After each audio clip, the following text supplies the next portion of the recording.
일어서서 함께 하나님 말씀 듣겠습니다. 사드락과 메삭과 아벤누고가 왕에게 대답하이르되 느부갓네살이여, 우리가 이 일에 대하여 왕에게 대답할 필요가 없나이다. 왕이여, 우리가 섬기는 하나님이 계신다면 우리를 맹렬히 타는 풀불 가운데에서 능히 건져내시겠고 왕의 손에서도 건져내시리이다. 그렇게 하지 아니하실지라도 왕이여, 우리가 왕의 신들을 섬기지도 아니하고 왕이 세우신 금신상에게 절하지도 아니할 줄을 아옵소서. 아멘. 옆 사람 인사합니다. 하나님의 은혜로 살아갑니다. 하나님의 말씀으로 은혜 받겠습니다. 할렐루야. 그렇게 하지 아니하실지라도 라고 하는 제목으로 같이 말씀 나누겠습니다. 세계 기업의 성공자 140여 명이 쓴 책에 보면 4가지의 자격, 그리고 4가지를 잘 경영할 때 세계를 지배할 수 있고 다스릴 수 있다고 말했습니다. 그 첫째는 경영에는 투명해야 된다. 투명. 재정도 사람의 인사도 모두가 투명해야 된다. 두 번째는 섬기는 마음. 섬길 때 그냥 어설프게 섬기는 것이 아니고 정성을 다해서, 그리고 새로운 일을 추구하기 위한 호기심을 가지고 열정적으로 할 때 그런 기업에서 성공할 수 있다고 말했습니다. 셋째는 미래에 대한 적응력을 잘 기르면서 지나갔던 세월의 관념들을 버리고 미래에 투자하는 계획을 세워갈 때, 미래가 없으면 과거도 지나가는 것밖에 되지 않는다. 4번째는 감사하는 마음이 있을 때, 이것은 소비자들이 자기 회사의 물건을 사주심에 대한 진심으로 감사하는 마음, 이런 마음을 가지고 있으면 어디서든지 그 기업, 그 회사는 성공한다 그랬습니다. 오늘 성경에 나오는 느부갓네살 왕에 대한 이야기를 하고 있습니다. 그는 BC 606년에 가을에 통치하고 있는 동안에 605년에 여름에 예루살렘을 침공했습니다. 이때 유다 나라는 이집트와 함께 동맹을 맺고 있을 때 바벨론 나라가 이집트와의 관계가 별로 좋지 않았기 때문에 예루살렘에 거주하고 있는 자들을 공격하고, 그리고 성을 포위하고, 예루살렘에 살고 있는 좀 쓸만한 지도자들, 이런 사람들을 3번에 거쳐서 바벨론으로 포로로 끌고 갔습니다. 하박국 선지자는 이 이야기에 대해서 1장 15절에 이렇게 예언했습니다. 그가 낚시로 모두 낚으며 그물로 잡으며 투망으로 모으고 그리고는 기뻐하고 즐거워했다 그랬습니다. 이 3번의 포로를 끌려가는 것을 첫째는 낚시로 낚아서 간다. 낚시로 낚는다는 것은 그래도 나라의 지도자, 우리로 말하면 장관, 도지사, 이 정도 급에 있는 사람들을 낚시로 한 사람 한 사람 불러서 이들을 데리고 포로로 끌고 간 거예요. 2차 포로를 끌고 갔는데 2차는 그물로 잡는다. 낚시로 잡는 것은 띄엄띄엄 있지만은 그물도 작은 그물, 우리로 말하면 시장, 군수, 각 기업의 이런 분들. 3차째는 투망으로 각 나라에 쓸만한 사람들을 모조리 다 잡아간다. 그래서 3차를 거쳐서 이 예루살렘에 쓸만한 사람들, 그리고 지도자급에 있는 자들, 그리고 중간층에 있는 모든 사람들을 잡아다가 바벨론으로 끌고 간 것입니다. 이때 이 끌려간 사람 중에 청년들도 많았습니다. 그 청년들이 누가 있었냐 하니까 다니엘과 오늘 성경에 나오는 사드락과 메삭과 아벳느고 이런 사람들도 함께 끌려갔습니다. 거기에 끌려간 숫자 몇 명이다라고는 말은 하지는 않았지만 많은 사람들이 끌려가는데 성경의 주된 인물들, 주된 내용을 소개하기 위해서 다 이야기는 하지도 아니하고 거기에 꼭 필요한 사람, 세 사람, 사드락, 메삭, 아벳느고 이 세 사람이 끌려가서 이들은 그냥 단순하게 무엇을 하기 위한 것이 아니라 하나님의 지혜와 그리고 지식과 나라에 필요한 인재들이 끌려갔습니다. 이때부터 시작해서 느부갓네살 왕은 지혜롭고 총명한 자들을 왕실에서 특수 교육을 시키면서 나라를 다스릴 때 필요한 인물로 쓰기 위하여 왕궁에서 철두철미한 바빌론 교육, 왕궁 교육을 시켰습니다. 이 느부갓네살 왕은 어떤 사람이었느냐 하면 모태로부터 우상 숭배자예요. 그는 우상 숭배에 대한 교육을 받은 자로서 우상 숭배하는 것을 백성들에게 일일이 다 전달해서 그는 우상의 수령자가 되었습니다. 유다 백성들은 포로로 끌려가서 모진 고난과 역경을 겪으면서 겨우겨우 살아가고 있는 그때 이 느부갓네살 왕이 자기를 위하여 큰 동상을 만들어 거기에 동상 위에 금으로 입혀놓고 금신상을 만들었습니다. 그리고 지나가는 사람들마다 그 신상을 보면 절을 하게 만들고 꼭 지금 북한처럼 큰 동상 앞에 지나갈 때 그리고 신혼여행 가면 반드시 거기에서 거쳐가는 이런 동상이 있는 이곳에 이 느부갓네살 왕궁에서 교육받고 있는 아마 수천 명이 되겠죠. 수천 명의 사람들을 아침에 조회를 합니다. 그리고 아침에 배례를 합니다. 금신상에게 절 그러면 모두가 납작 엎드려 절을 합니다. 그런데 저 중앙에 보니까 세 사람이 우뚝 서서 절하지 않고 있습니다. 간신배들이 왕에게 뛰어가서 왕이여 저 유다에서 끌려온 세 사람은 왕이 만든 금신상 앞에 절하지 않습니다. 왕이 말했던 것처럼 절하지도 아니하고 섬기지도 아니하면 풀무불에 집어넣는다고 말하지 않았습니다. 그래서 이 세 사람을 왕 앞에 끌고 왔습니다. 왕이 다시 묻습니다. 너희가 정말로 내가 만들었던 금신상 앞에 절하지 아니했느냐? 그렇게 물었습니다.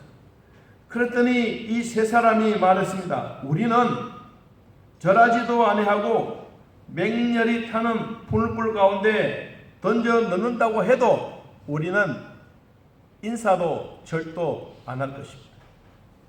이것은 왕이 악법을 만들어서 나라를 통치하기 위하여 이렇게 한 것이 아닙니까? 그러면서 세 사람은 반항기를 들고 우리는 안 한다라고 말했습니다. 그때 오늘 16절에 이렇게 말합니다. 사드락과 메삭과 아벳느고에게 왕에게 대답합니다. 이 일에 대하여 왕에게 우리가 할 말이 없습니다. 무슨 말이 없느냐? 아무리 그렇게 강조하고 섬기라고 해도 우리는 왕의 말도 듣지도 아니할 것이고 우리는 하나님 이외에 다른 신을 향하여 절하지 않습니다. 그렇게 하지 아니하실지라도 왕이여 우리가 왕의 신을 섬기는 것도 왕이 세우신 금상 앞에도 절대로 하지 않는 것을 아십시오. 여러분 이 이야기를 하니까 19절에 이렇게 말했습니다. 여러분 19절을 한번 봅니다. 느부갓네살이 뭐가 가득하여 분이 화가 잔뜩 났습니다. 그리고 사드락과 메삭과 아벳느고를 향하여 얼굴에 빛을 바꾸고 명령했습니다. 그 풀무불을 뜨겁게 해라. 평소보다 몇 배나 더 7배나 더 뜨겁게 만들어서 이들을 그 속에 집어넣어라. 그리고 겉옷과 속옷을 입은 채로 그리고 결박해서 그 속에 던져버려라. 그리고 이 사람들이 바싹 타서 제가 남아있는 이 모습을 왕이 보고 싶어 한 것입니다. 그래서 정말로 23절 말씀 보니까 이 세 사람을 결박해서 맹렬히 타는 풀불 가운데 집어 던졌습니다. 여러분, 우리가 생각해 보면 뜨거운 풀무불, 아마 2000도가 넘는 이런 풀불 가운데 떨어지면 오시고 뭐고 다 탈 수밖에 없습니다.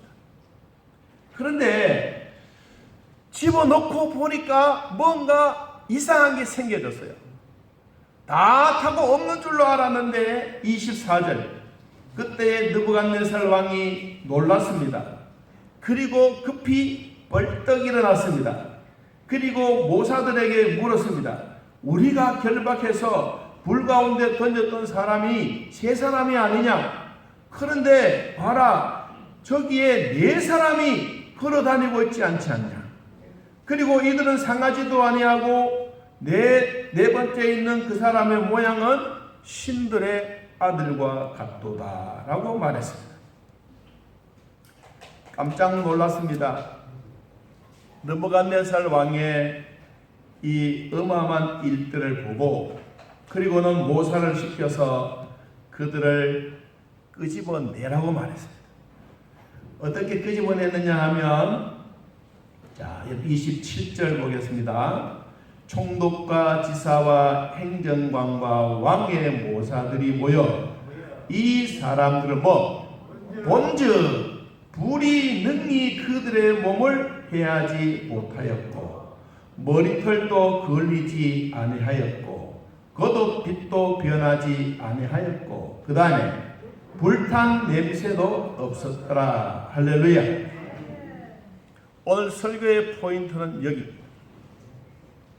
이런 것 저런 것 다 해도 예수님과 하나님은 우리를 멀리서 구경꾼이 아니야. 너희들은 성숙한 믿음을 가지고 사는데 하나님을 공경하고 하나님을 믿는 이 새 청년들을 향해서 너는 불에 타 죽어라. 내가 멀리서 큰 호수를 뿜어내거나 태풍을 불어서 불을 확 꺼지게 만들거나 아니면 이 제단을 막 번개치고 태풍이 불고 박살내버리거나 하나님은 그렇게 하시지 않아요. 오늘 하나님은 예수 그리스도를 통해서 성령을 통하여 어디에 들어갔습니까? 불무불 속에 같이 들어가요. 여러분, 우리는 가끔씩 하나님을 저 멀리 계시고 나와 전혀 상관없는 것처럼 여기고 우리 하나님 멀리서 리모컨을 가지고 조절하는 신도 아시는데 절대로 그렇지 않다. 믿음으로 살려고 몸부림치고 금신상 앞에 절하지 아니하면 하나님은 우리를 얼마나 사랑하고 있는지 그분이 불 속에 들어가서 우리를 안아주신다니까요. 얼마나 안아주시느냐. 머리털 하나도 상하지 아니하고 그걸린 냄새도 나지 아니하고 하나님이 겹겹이 우리를 다 보호해 주셨어요. 평소에 7배보다가 더 뜨거운 불 속에서라도 주님은 보호해 주셨습니다. 할렐루야. 하나님은 지금 또 우리를 이렇게 보호하고 계십니다. 우리는 가끔씩 하나님 없습니다. 하나님 왜 내 곁에는 안 오십니까? 하나님 왜 침묵하고 계십니까? 우리 하나님은 정말로 그런 하나님이라고 생각하지 않기를 바랍니다.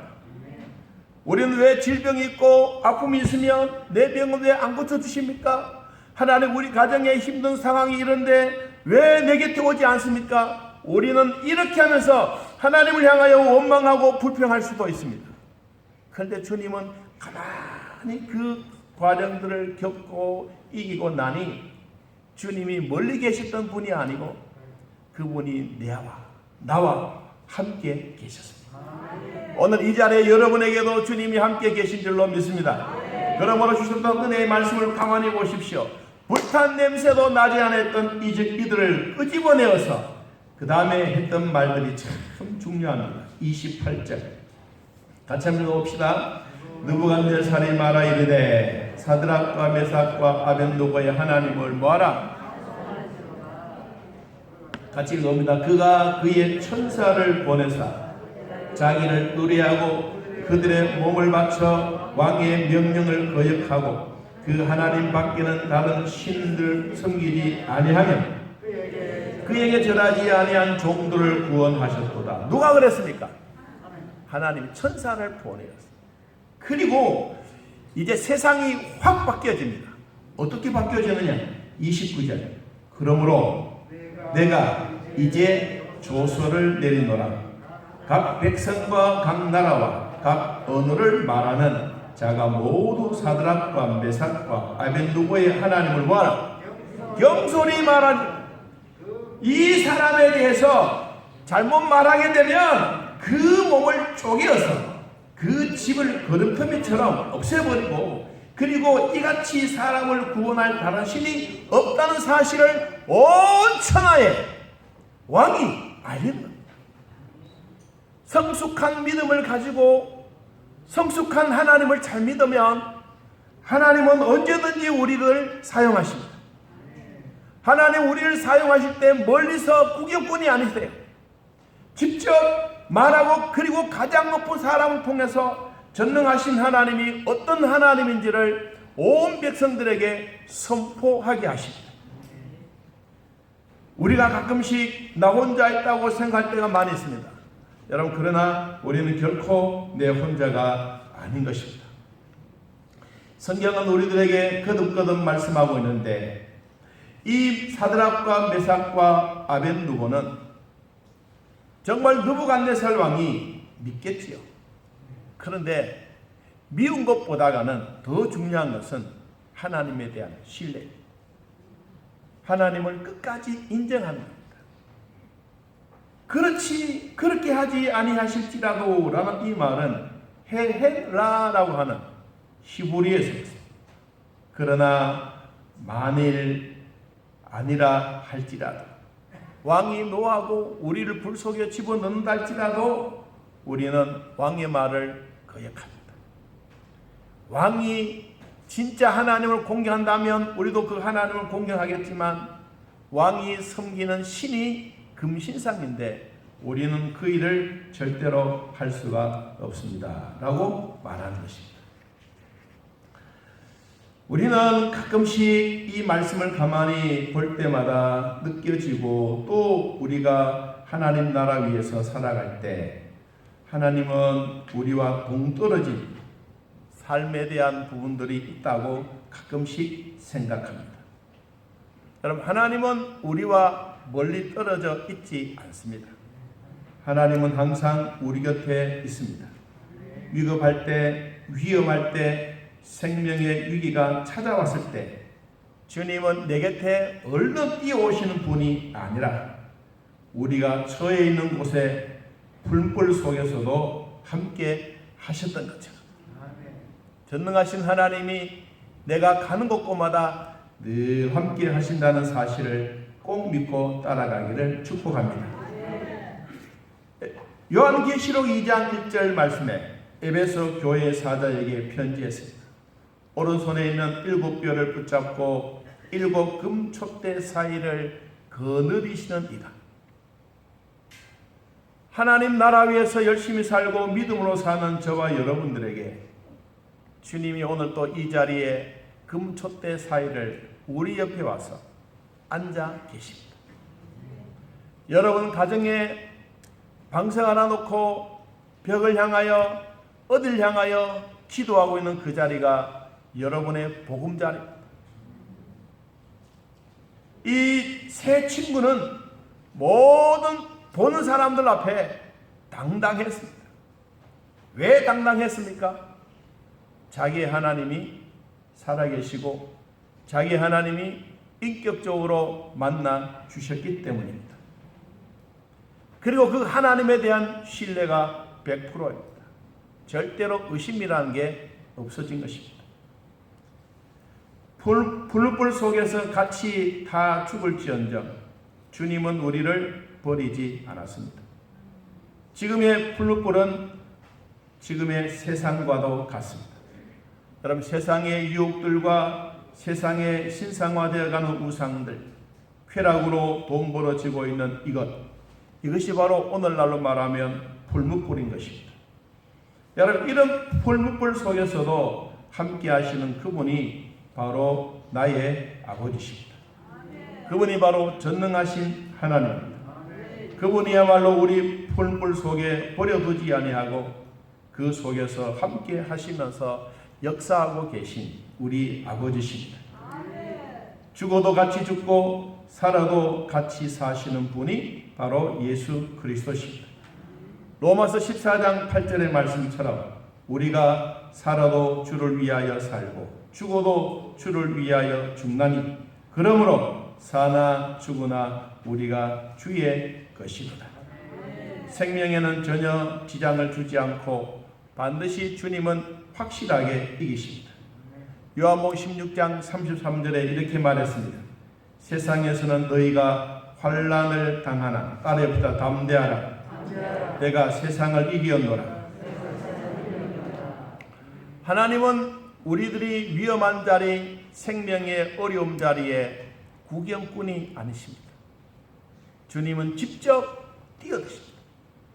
불 속에라도, 물 속에라도, 우리 질병 속에서라도, 우리가 힘들어하고 있는 그 환경 속에서라도 주님은 직접 뛰어들었습니다. 약한 나로 강하게, 가난한 나 부하게, 눈먼 날 볼 수 있게 주 내게 행하셨네. 바로 그분이 우리의 예수 그리스도십니다. 여러분, 우리는 지나간 과거의 상처들을 묵상할 때가 있습니다. 지나간 상처를 묵상하면 상처난 곳은 더욱더 깊어지고 그 상처에는 또 수술을 해야 되고 맙니다. 그러나 오늘 또 하나님의 은혜를 묵상하면 7배나 더 뜨거운 풀불 속에서도 주님은 우리를 꼭 껴안아 주십니다. 우리를 완전히 하나님의 품 안에 보호받는 보호자라는 것을 잊지 않기를 바랍니다. 저희들은 경북 의성에 우리의 집이 고향인데 남들에게는 불이 자주 나지 않았어요. 우리 집에는 불이 자주 났어요. 불 자주 난 이유는 소 마구에서 거름을 쳐내어 밖에 버리고 그러면 얘들 이제 바싹 마릅니다. 그러면 아버지는 나무 타던 재를 모아가지고 그 거름더미 속에 치고 얘들 다 탔는 줄 알았는데 불씨가 남아있는 거예요. 그래서 바람 한번 해 불면 속에 놈이 딱 살아가지고 불이 확 붙어가지고 집으로 막 타버렸어요. 우리는 자주 그랬어요. 그런데 가끔씩 제가 탁 마음속에 느껴지는 게 뭐냐, 집에 홀랑 다 탔어요. 큰 지붕은 아니고 아래채가 다 타버렸는데 거기에 이 봄이 되면 병아리들이 이렇게 막 뛰어놀았는 거예요. 얘들이 다 타보고 없는 거예요. 그래서 이제 집이 다 타고 난 다음에 뭐가 이렇게 뭐 공같이 까만 탄 게 있더라고요. 이거 이런 자식이 뭐냐? 발로 툭 찼어. 아, 이거 그 속에서요. 그래서 튀어나온 놈들이 얼마나 많았지. 병아리 주인된 엄마는 자기가 다 타버렸어. 그래도 그 도망가지 않고 얘들을 끝까지 보호하시고.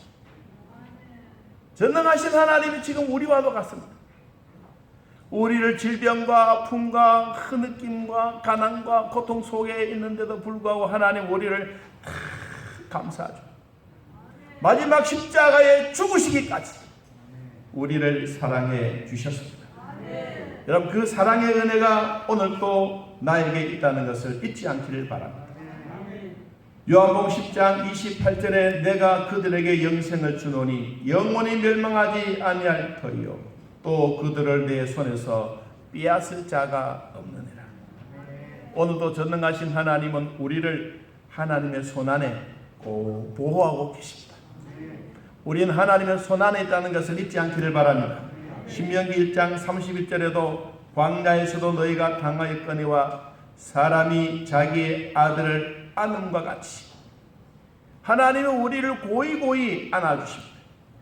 창세기 3장 24절에는 사람을 쫓아내시고 에덴 동산 동쪽에 그룹들과 두루 도는 불칼을 생명나무의 길을 지키고 있는 것처럼 지금도 하나님은 우리들을 겹겹이 보호해가는 마하나임의 하나님이 우리를 지키고 보호하고 있습니다.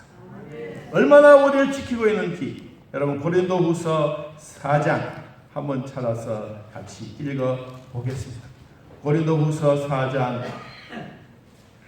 8절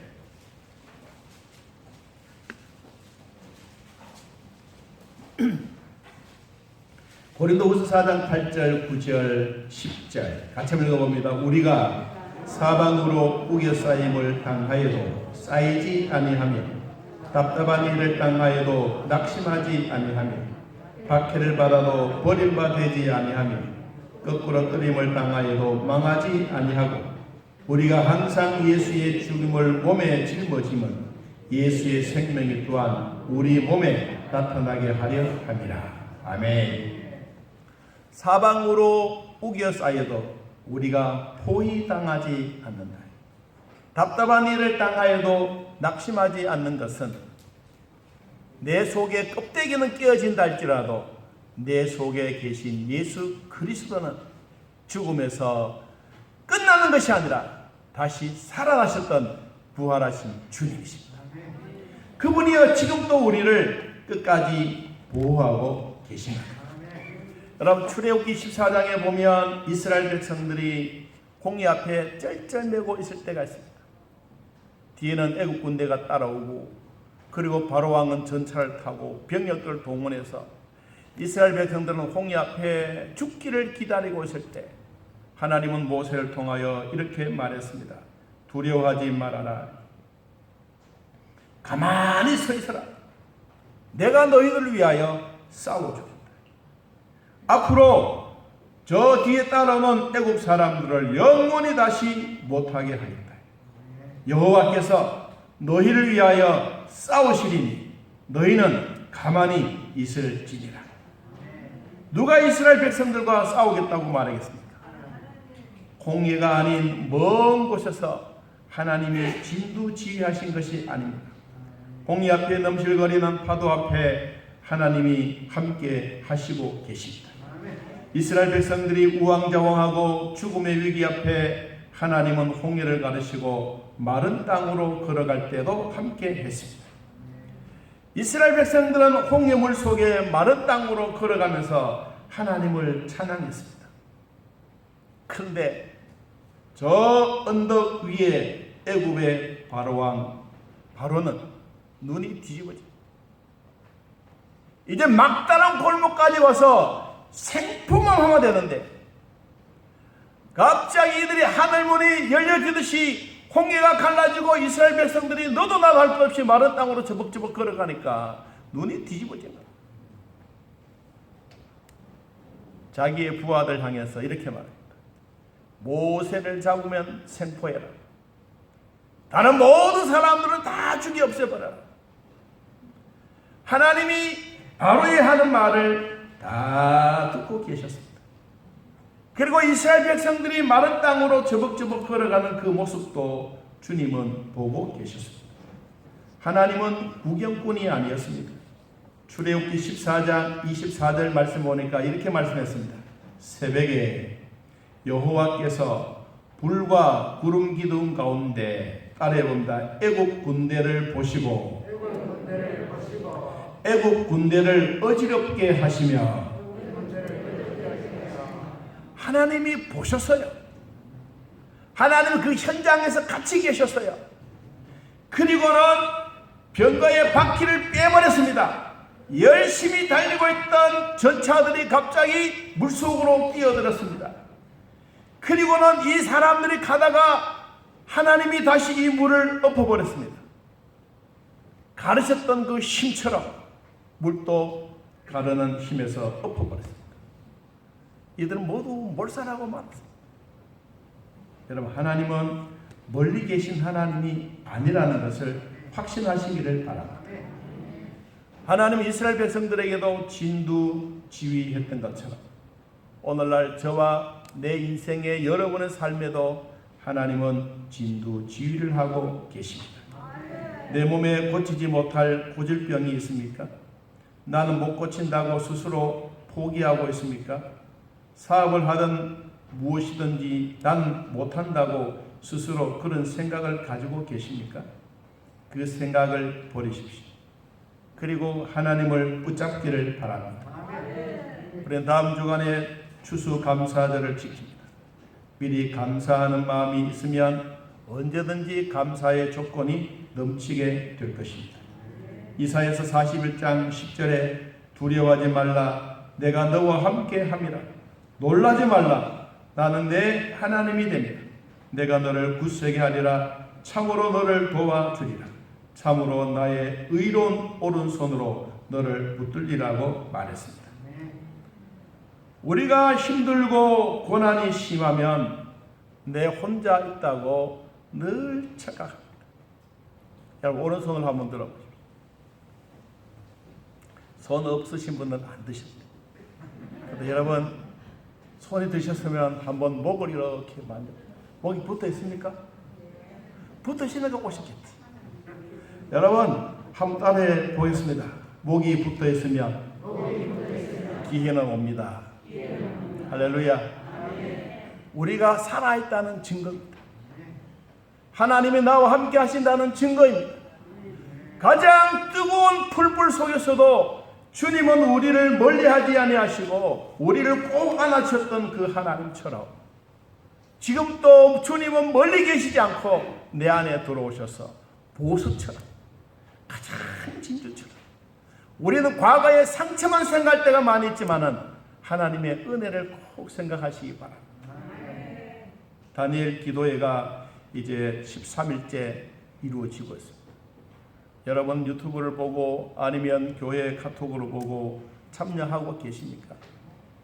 나보다가도 훨씬 어려운 분들이 하나님의 은혜 속에 감사, 치료받고 구원받고 감사한 일들이 어마어마하게 많습니다. 우리는 그런 감사들을 초빙해서 하시려고 그러면 너무도 힘들겠지만 좋은 기회인 줄 알고 여러분 함께 꼭 동참하시기를 바랍니다. 내가 고난당하고 힘들 때 하나님은 어디 계십니까? 왜 나를 돌보지 않습니까? 라고 하지 마십시오. 왜 나만 겪는 고난이냐고 불평하지 마십시오. 고난의 뒤편에 있는 하나님의 축복을 보시면 우리는 영안이 먼저 열려지게 될 것입니다. 왜 이런 슬픔 찾아왔는지 원망하지 마십시오. 내가 잃은 것보다 주님께 받은 은혜가 훨씬 더 많다는 것을 고백하십시오. 견디기 힘든 지금 이 시간에도 주님은 나를 위해 일하고 계십니다. 무엇을 도와줄 것인지 주님은 알고 계십니다. 오늘도 주님은 우리에게 오셔서 오른손을 내미시고 우리도 오른손을 잡고 주님의 역경과 고난을 이길 수 있는 주님의 능력이 우리 안에 주셨습니다. 그러므로 로마서 8장 37절에 따라해봅니다. 예수 그리스도 안에서 우리가 넉넉히 이기느니라. 따라해봅니다. 우리가 넉넉히 이기느니라. 할렐루야. 한 주간 동안 예수님과 함께 승리하는 삶이 되시기를 진심으로 축복합니다. 우리 함께 왜 나만 겪는 고난이냐고 하는 찬양 드리면서 하나님께 힘을 드리도록 하겠습니다.